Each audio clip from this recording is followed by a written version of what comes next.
कश्मीर में जवानों पर व्हाइट टेरर। नियंत्रण रेखा से सटे मांजगांव में 2 बड़े हिमस्खलन हुए हैं। कभी भी कहीं से भी ये आ सकते हैं, तो ये एक बड़ा भारी खतरा है फौज के लिए। बर्फीले चैम्बर में लॉक जिंदगी। रेस्क्यू ऑपरेशन अभी जारी है और जो फंसे हुए जवान हैं उनको निकालने की कोशिश की जा रही है। बहुत बड़े पैमाने पर हमारी फौज एवलांच प्रोन एरियाज में है।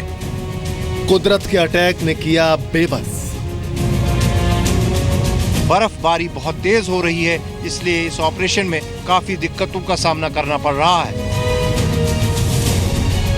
काफी एवलांचेस आ रहे हैं, जिसमें आर्मी का बड़ा नुकसान हो रहा है।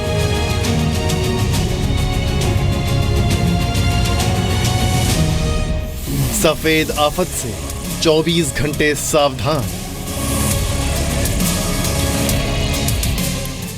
कश्मीर के गुरेज में बर्फीले तूफान में लापता सेना के 4 जवानों की तलाशी के लिए एक बार फिर रेस्क्यू ऑपरेशन शुरू कर दिया गया है। हालांकि रात से दोबारा भारी बर्फबारी शुरू होने की वजह से रेस्क्यू ऑपरेशन में थोड़ी दिक्कतें भी आ रही हैं। आपको बता दें कि श्रीनगर से 200 किलोमीटर दूर गुरेज में सेना के 2 कैंप एवलांच की चपेट में आने से भारतीय सेना के 10 जवान शहीद हो गए, जबकि 4 जवान लापता बताए जा रहे हैं। इसके अलावा एक और एवलांच हादसे में एक ही परिवार के 4 लोगों की मौत हो गई। कश्मीर घाटी पूरे देश से कट गई है। श्रीनगर जम्मू नेशनल हाईवे बर्फबारी की वजह से बंद है। श्रीनगर एयरपोर्ट पर सभी फ्लाइटों को कैंसिल कर दिया गया है। गुरेज में बर्फीले तूफान और घाटी के दूसरे इलाकों में भारी बर्फबारी की वजह से लोगों को खासी परेशानी हो रही है, तो दूसरी ओर हिमाचल प्रदेश के भी कई इलाकों में भारी बर्फबारी हो रही है। शिमला और मनाली में पिछले कई घंटों से बर्फबारी जारी है। मौसम विभाग ने जम्मू कश्मीर और हिमाचल प्रदेश में एक बार फिर एवलांच की चेतावनी जारी की है।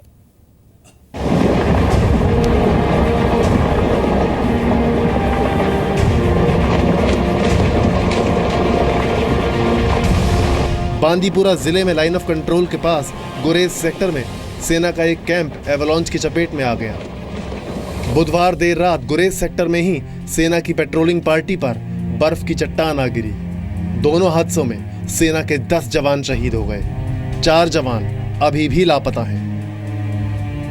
रेस्क्यू ऑपरेशन ऑन है। अभी तक जो है हमारे पास जो लेटेस्ट इन्फॉर्मेशन आई है उसके मुताबिक 10 लोगों की डेड बॉडीज रिकवर हुई हैं और एक जो है वो जो है जिंदा रिकवर हो गया है, तो 4 अभी भी मिसिंग है। गुरेज सेक्टर में ही एक ही परिवार के 4 सदस्य भी एवलांच का शिकार बन गए।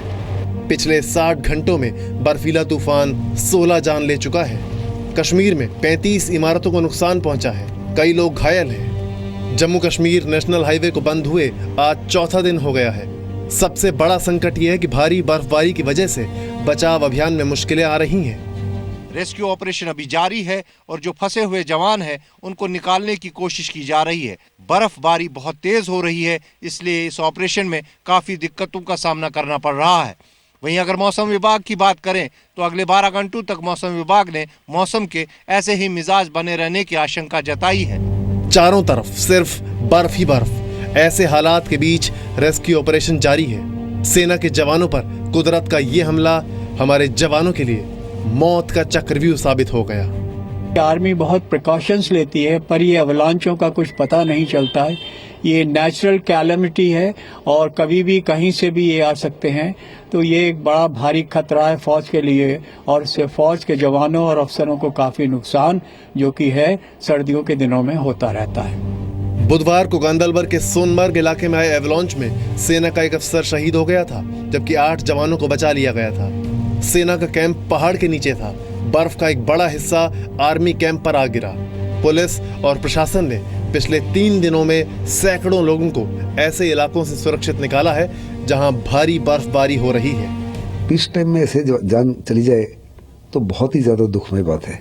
दुश्मन के साथ तो अगर जान चली जाए तो आपने देश की सुरक्षा के लिए जान गंवाई। इसमें भी ये जो सैनिक वहां लगे वो भी देश की एकता, अखंडता, सुरक्षा को कायम रखने के लिए, आबरू के लिए वहां बैठे हैं। मौसम विभाग ने अगले 24 घंटे में फिर बर्फीला तूफान आने की चेतावनी जारी की है। लोगों से कहा गया है कि वो पहाड़ी इलाकों से दूर रहें। कश्मीर के कई इलाकों के लिए हिमस्खलन की चेतावनी जारी की गई है। Very widespread rainfall activity, widespread to fairly widespread rainfall activity is going on. Today also very active this snowfall and all. अब ये भी समझ लीजिए कि एवलांच होता क्या है।